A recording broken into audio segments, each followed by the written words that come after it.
In this tutorial, I'll show you how to watch games on ESPN without a TV provider, so you can enjoy live sports hassle-free. Let's get started. To watch games without a TV provider, subscribe to ESPN Plus, a standalone streaming service that doesn't require cable.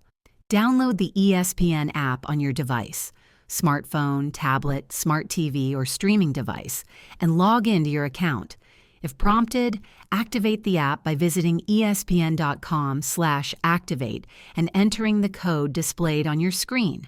Once logged in, navigate to the live sports section to stream games, including exclusive ESPN Plus content like college sports, international soccer, and more. For popular games broadcast on ESPN, not ESPN Plus. Consider using a live TV streaming service like Hulu Plus Live TV, YouTube TV, or Sling TV, which don't require a traditional TV provider. For offline viewing, download eligible ESPN Plus content while connected to Wi-Fi and watch later in the Downloads section. Ensure your internet connection is stable for uninterrupted streaming. If this video helped you, please hit the like button and subscribe to this channel for more useful tutorials. Thanks for watching, and enjoy games on ESPN without a TV provider.